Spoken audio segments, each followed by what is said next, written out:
And sa usapin po sa landscaping, marami po akong tips sa inyo. Gardening tips, landscaping tips, lahat. Kung paano magtanim ng halaman, though yung iba hindi ako masyado kasi hindi po ako more on dun sa mga dito, yung may mililim na halaman. Pero the way na kung paano itatanim, the combination of accessories and plants, yan po. Kahit pa paano, marami po akong idea po dyan. Welcome to my YouTube channel, Gaylord, your garden buddy.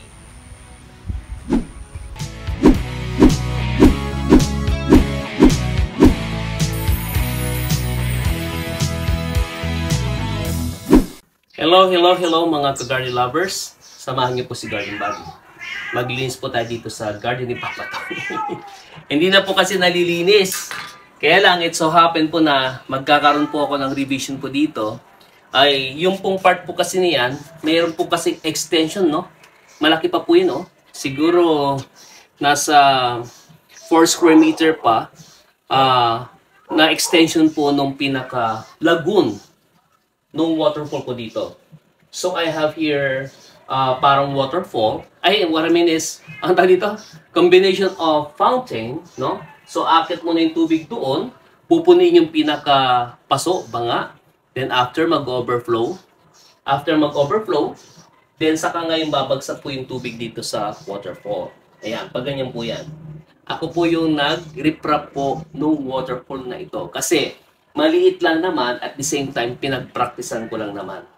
Ang approach po dito, kung titignan po hindi po parang sa mga bundok, wala kayong totally makikita dito na mga semento. Concrete pala, the term is concrete. Ang semento kasi, it's just yung kasama dun sa mixture. Pag sinabi kasing concrete, it's a combination na ng sand, pwedeng may gravel, no? And the cement. So, the term is concrete. Yun po yung term. Okay, yun po yung approach na lang, para kahit papaano, parang mas realistic ang dating. Yung bang tipong, ang tag dito?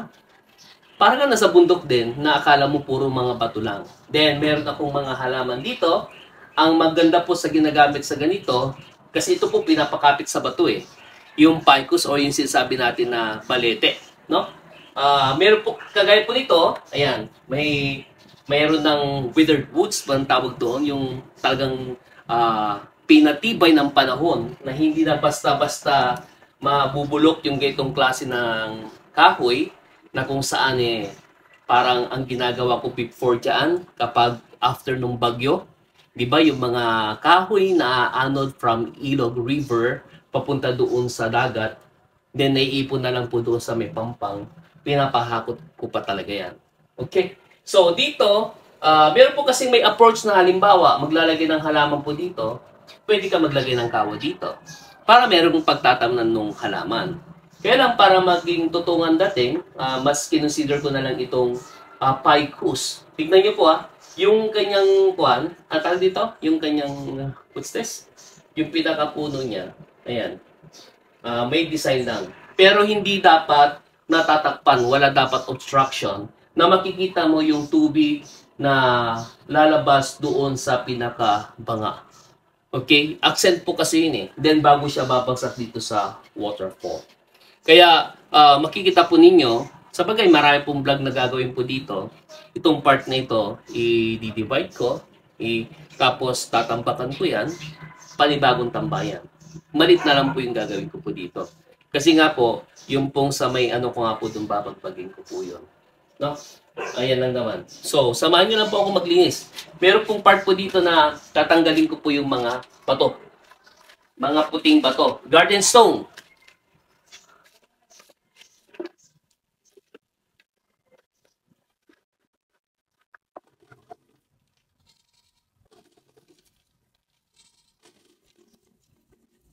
Simple lang po yung ano po, ginawa ko po dito.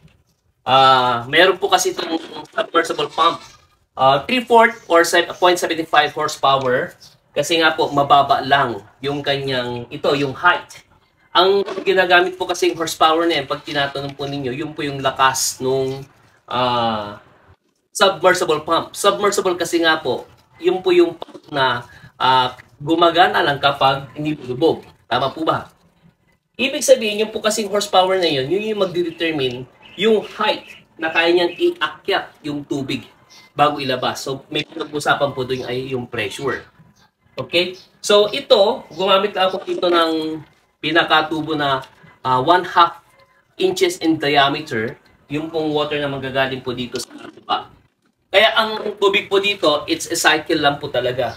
Kasi nga, from here sa lagon, sisipsipin niya, tapos ibubuga doon, ibabalik niya lang, umiikot lang po niya. Kaya.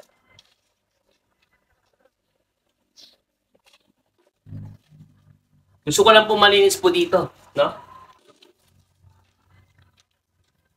Then, mag-subscribe na po kayo sa aking YouTube channel. I-type lang po ninyo doon yung Gaylord. Hanapin lang po ninyo doon sa YouTube na icon. Gaylord, Your Garden Body. So, ulitin ko po, Gaylord, Your Garden Body. Then, makikita nyo doon, meron po akong playlist. Merong yung isa, G-Vlogs. Makikita nyo po doon para hindi po kayo naliligaw. Meron po akong G_vlogs number 1, number 2, number 3. Meron din yung po yung sa landscaping. Makikita nyo sa playlist din, halimbawa yung farm vlogs. Yung pong mga update po natin sa farm or related sa farm, meron po akong vlog po doon. Then, extra vlogs, no? Yung pamamasyal ko, din meron din pong artista vlogs.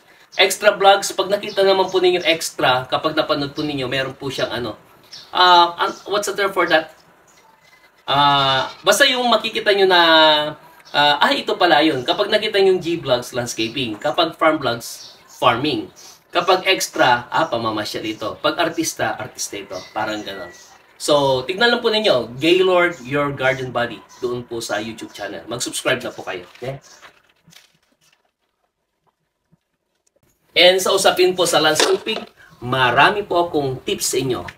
Gardening tips, landscaping tips. Lahat. Kung paano magtanim ng halaman, though yung iba hindi ako masyado kasi hindi po ako more on dun sa mga dito yung may mililim na halaman. Pero the way na kung paano itatanim, the combination of accessories and plants, yan po. Kahit pa paano, marami po akong idea po dyan. Okay? Again, Gaylord, Your Garden Buddy. Bye-bye.